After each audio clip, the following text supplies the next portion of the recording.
नमस्कार. अजित पवार यांच्या दुर्दैवी विमान अपघातानंतर आता या प्रकरणाला एक नवं आणि अत्यंत धक्कादायक वळण मिळालं आहे. कारण आता आमदार रोहित पवार यांनी पत्रकार परिषद घेत काही गंभीर प्रश्न उपस्थित केलेत. त्यांच्या विधानामुळे पुन्हा एकदा या विमान अपघाताच्या तपासाकडे संपूर्ण राज्याचे लक्ष वेधले गेले आहे. रोहित पवार यांनी असा दावा केलाय की अजित पवार यांच्या अपघाताच्या घटनेप्रमाणेच एक गंभीर प्रसंग यापूर्वी मुख्यमंत्री एकनाथ शिंदे यांच्या विमान प्रवासादरम्यानही घडला होता.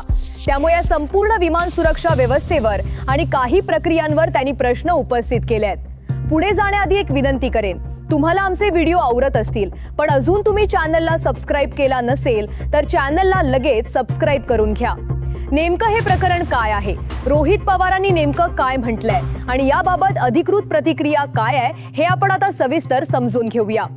रोहित पवार यांनी सांगितले की अजित पवार यांच्या विमान अपघाताबाबत तपास सुरू असताना काही इतर घटनांची माहितीही समोर येत आहे. त्यांनी असा दावा केला की काही वर्षांपूर्वी मुख्यमंत्री एकनाथ शिंदे जेव्हा परदेश दौऱ्यावर जात होते तेव्हा त्यांच्या विमान प्रवासादरम्यानही एक अत्यंत धोकादायक परिस्थिती निर्माण झाली होती.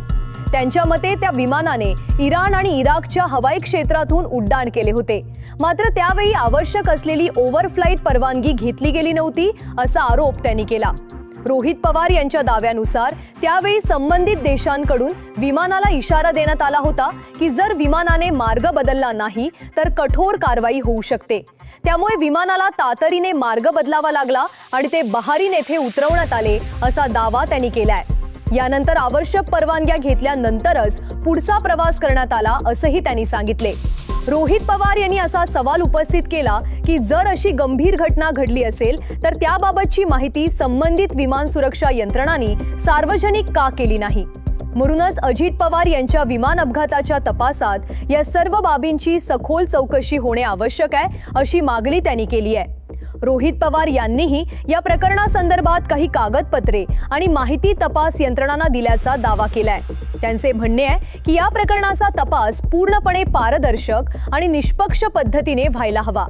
मात्र या सर्व आरोपांबाबत आणि दाव्यांबाबत संबंधित सरकारी यंत्रणा किंवा विमान सुरक्षा संस्थांकडून अद्याप सविस्तर अधिकृत प्रतिक्रिया आलेली नाही. या प्रकरणाबद्दल तुमचे मत काय आहे ते नक्की कमेंट्समध्ये सांगा. आणि अशाच महत्त्वाच्या आणि विश्वासार्ह बातम्या सोप्या भाषेत पाहण्यासाठी आमच्या चॅनलला सबस्क्राइब करायला विसरू नका. धन्यवाद.